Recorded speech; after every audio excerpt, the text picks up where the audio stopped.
Mantan Presiden Rusia Dmitry Medvedev mengatakan, upaya Barat untuk menghukum Rusia atas perang di Ukraina.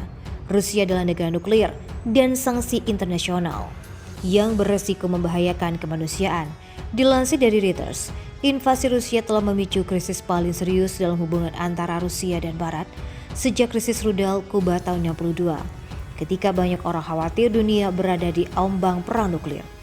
Presiden AS Joe Biden mengatakan Presiden Rusia Vladimir Putin adalah seorang penjahat perang yang telah memimpin Barat dalam mempersenjatai Ukraina dan menjatuhkan sanksi yang melumpuhkan terhadap Rusia. Rusia dan Amerika Serikat menguasai sekitar 90% hulu ledak nuklir dunia dengan sekitar 4.000 hulu ledak masing-masing dalam persediaan militer mereka, menurut Federasi Ilmuwan Amerika. Medvedev menjadikan AS sebagai kerajaan yang menumpahkan darah ke seluruh dunia dengan alasan pembunuhan penduduk asli Amerika Serikat, di mana serangan nuklir AS ke Jepang dan sejumlah perang mulai dari Vietnam hingga Afghanistan.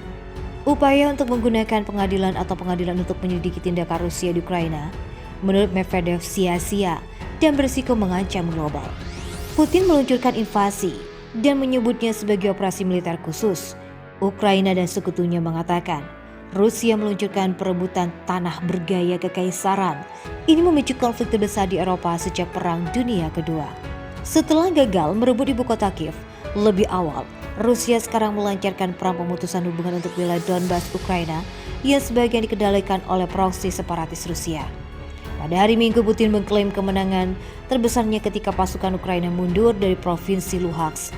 Pasukan Rusia kemudian melancarkan serangan untuk merebut provinsi Donetsk dan Lugansk terdiri dari Donbas.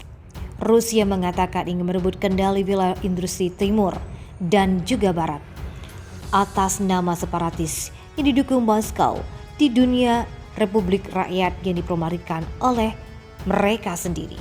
Presiden Rusia Vladimir Putin memerintahkan pasukan nuklir untuk bersiaga sejak hari Minggu lalu, menambahkan dimensi rumit dan mengkhawatirkan atas meluasnya konflik di Ukraina. Pakar mengatakan hal ini menjadi pertama kalinya bagi Kremlin membuat pengumuman serangan nuklir sejak Federasi Rusia dibangun pada tahun 1991. Melansir The Washington Post, Rusia adalah negara nuklir terbanyak di dunia. Pejabat AS juga menolak, mengatakan bahwa postur Pentagon telah berubah merespon pengumuman Putin. Sekretaris Pers Gedung Putih Jen Psaki berbicara kepada MSNBC bahwa segera setelah itu AS memiliki kemampuan untuk melindungi diri seperti halnya NATO. Sementara itu menggambarkan aksi Rusia sebagai peningkatan ketegangan untuk pembenaran aksi di Ukraina. Sementara pakar mengatakan mereka tidak memperkirakan Putin berupaya melakukan serangan nuklir ke barat atau serangan nuklir skala kecil di Ukraina, di mana pasukan konvensional Rusia memiliki keuntungan besar. Mereka mengatakan fakta bahwa peringatan terjadi ketika sebuah konflik besar terurai di perbatasan NATO membuatnya menjadi lebih berbahaya. Rusia memiliki sekitar 6.000 hulu ledak nuklir, jauh lebih banyak dari milik AS yang kira-kira mencapai 5.400 hulu ledak menurut Federasi Ilmuwan Amerika.